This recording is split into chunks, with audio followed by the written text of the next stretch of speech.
Happy Friday night. I'm Aaron with Bowtie Treasures. Let's do some painting tonight. How about it? We got a little project behind me that hopefully or might work in my master bathroom area. So I'm painting it the same colors as I did some mirrors that I did a few weeks back. Fortunately, I didn't paint those mirrors on the live, and I did show some pictures on how I did it, but I figured tonight I'm gonna do the same technique on this table. That way it coordinates the mirrors. If I wind up not using it, I'll just sell it. For this project, I think it's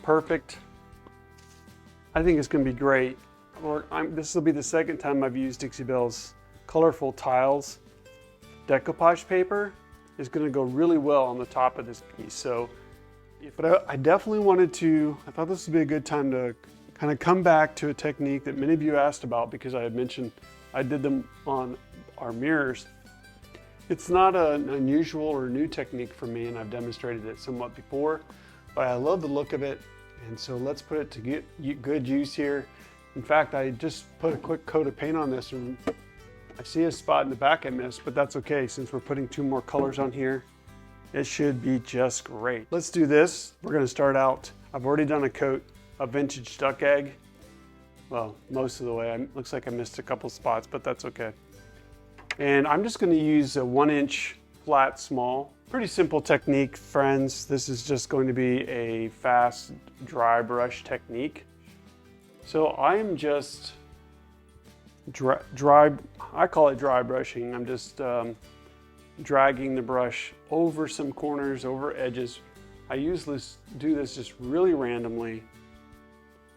When it first goes on, it's going to be lighter than it will be when it dries. Okay, so if I bring in close, you can see that it has a little bit more contrast, but when it's dry, it won't pop as much.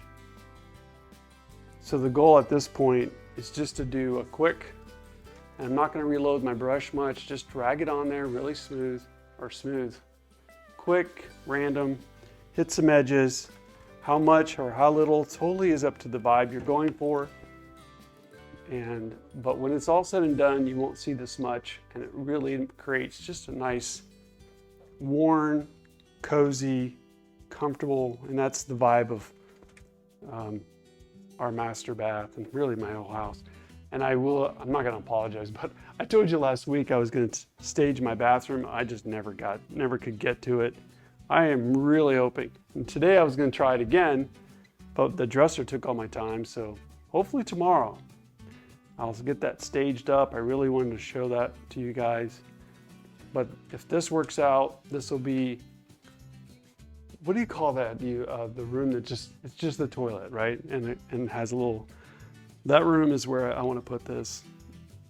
And so, but if it doesn't work out, that's okay. I think this is a nice plant size table that someone can put plants on, and we might even find just another place in the house for it, because this color palette is totally our house vibe for sure.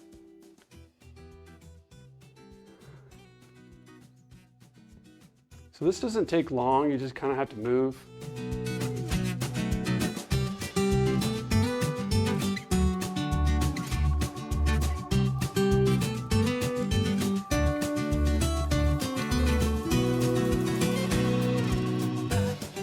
So you're just hitting edges, and it creates a nice worn.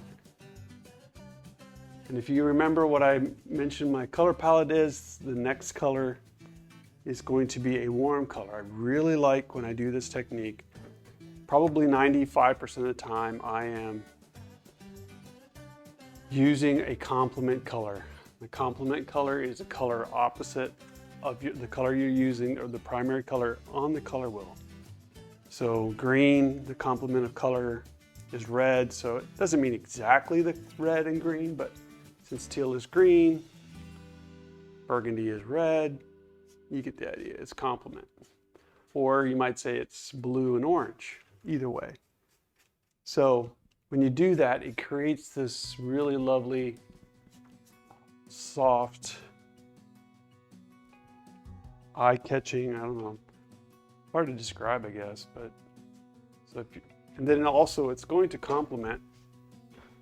This palette works really well on the colorful tiles because there are warm tones in the tile, there's teal in the tile, so this totally works with the vibe of my table.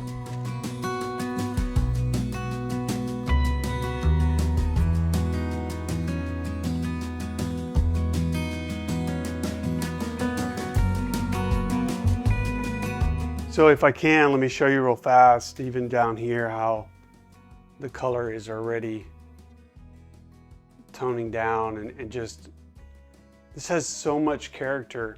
Like, you ever seen an old piece of furniture that the, what do they call that? The varnish is crackled, like it heat. I just boss it and run with it, you know? Okay, so since I'm putting colorful tiles on the top, I don't need to put any paint on the top. Let's just roll this around in my Lazy Susan. And so I'm just hitting, and just look around for anything else you might have missed. You can put as many colorful layers on as you want. Sometimes after you see it dry, you'll go, oh, I could use a little bit more. Because you think you put too much at the beginning and then realize, nope, needs more. Okay, so this is all going with that vibe of the colorful tiles. Okay, so I'm going to grab another 1-inch and we're going to, I got you guys really high here. We're going to switch to burlap. Now some of the teal is still drying like at the top, but that's okay. It dries pretty quick because you're not putting a lot of paint on. So same principle here with the burlap is I'm just going to tap it in there and just get a little bit of paint. But because I want to keep this piece teal and green, and this, when you do a complement, you're just doing, you're doing less. So same idea, just touch it once in a while. Not as much.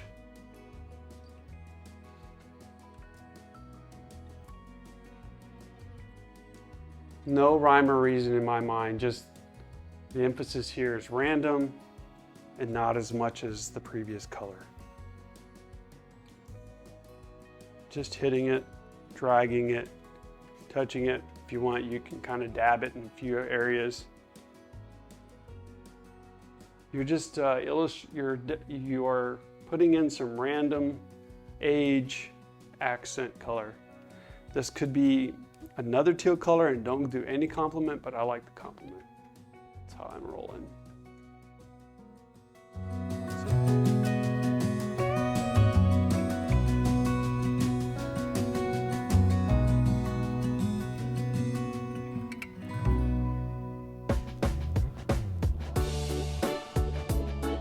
You guys ready for some colorful tiles? Does that work? We're going to do clear coat. That's what I just grabbed. I will do, so we have Dixie Belle's clear coat satin.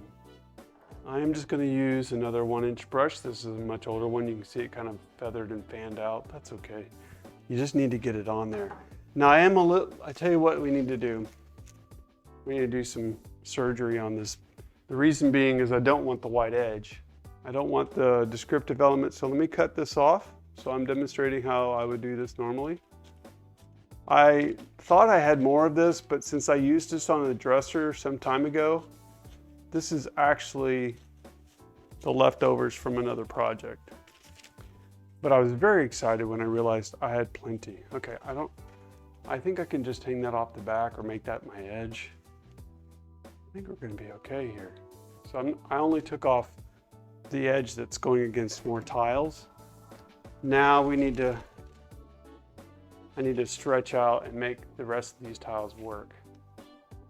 So I'm going to cut off this one. The reason why I'm doing this now is because once I put that top coat on the top, I don't have time to cut these tiles out. So this is kind of a nice reminder to make sure you're ready. Now I have 2 tiles. These 2 are close to each other.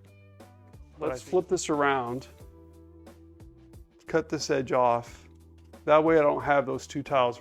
I think it's gonna drive me nuts if I wind up keeping this.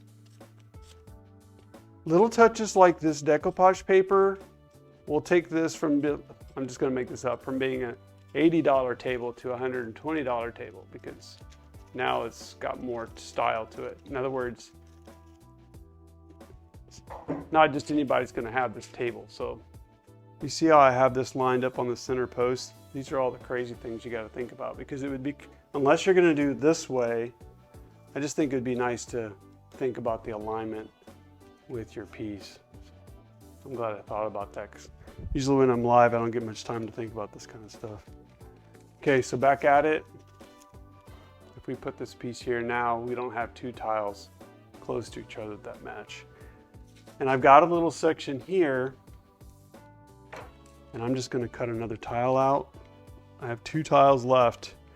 This is proving the point that when you buy a decoupage paper, you can get multiple projects out of it. So you got to do that. So this will go right there. Okay, makes sense? That's our plan, and we're sticking to it. First thing you want to do is get it on there. Get this top coat on there. So I'm going to, whenever I get to an edge, I'm just going to pull straight away. This is probably not the most efficient way to do this, but I'm moving quick enough, so even though I'm using a small brush, you can use a foam brush, I wouldn't use a roller, but I can use a larger brush, one that'll fit, but it's okay. Just get it on there. And notice I'm only going to go as far as that first sheet that I have. And if you get any on the sides, it's okay. Okay, this is where I want to, juggling around right now. I need to make sure my tiles are in the right place. You have a little bit of working time. This decoupage paper is pretty durable.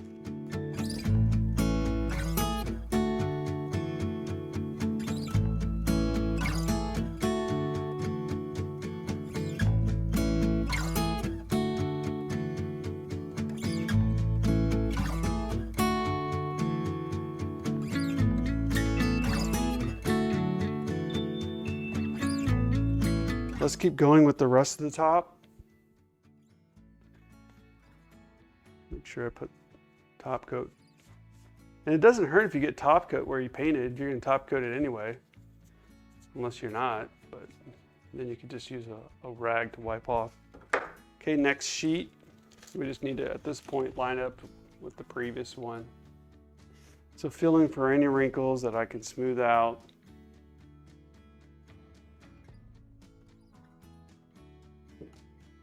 Let's put a little bit more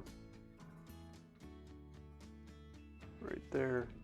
You really want to make sure your edges are stuck, because that's the first line of defense, if you will.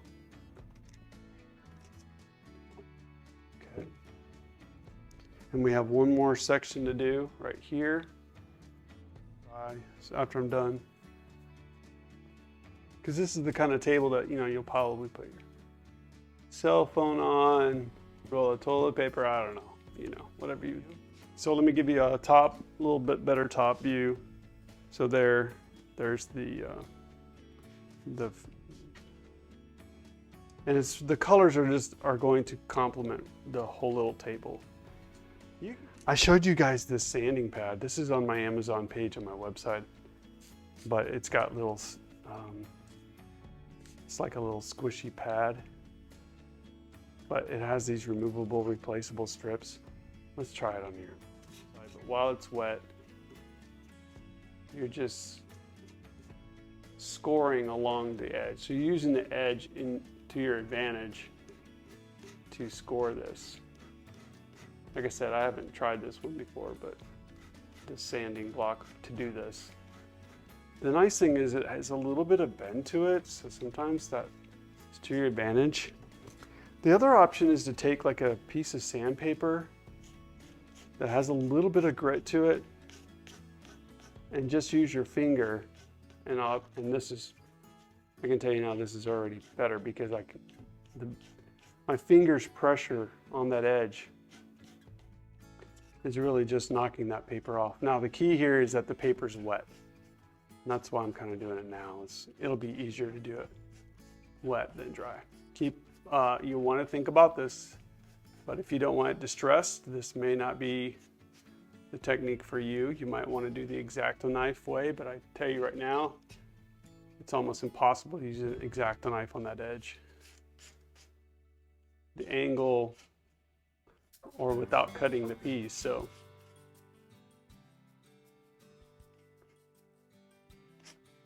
Well, we're going to find out here pretty soon if the first section I did is still wet enough for this to go quickly, but we're going to find out together, right? All right, nice clean edge. If I missed anything, yeah, I got it pretty good. Okay, so this is the first section. It's still pretty damp, so we should be fine. Might have to put a little bit more pressure on it, and I will. Just dragging.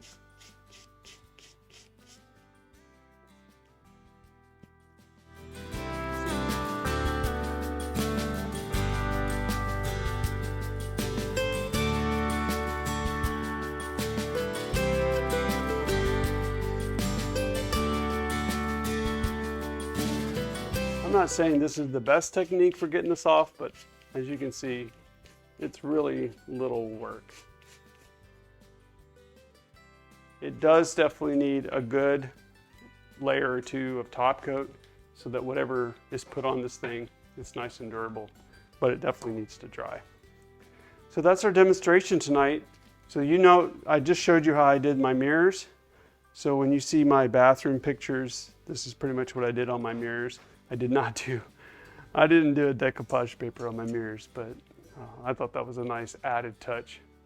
The other thing that's in my master bath is the tall cabinet, the wardrobe that has somewhat of the brighter green palette. That's in there too, so I'll show that. Thanks so much for watching. I'd love for you to bookmark that link to Dixie Belle in my description. Anytime you need something, grab onto that and use that anytime. That'd be great. If you have any questions, put them in the comments. Let me know if you're watching on replay too. And I'm Aaron with Bowtie Treasures. Thanks so much for joining us tonight. Have a great weekend. Do something creative. Be awesome. We'll see you later. Bye-bye.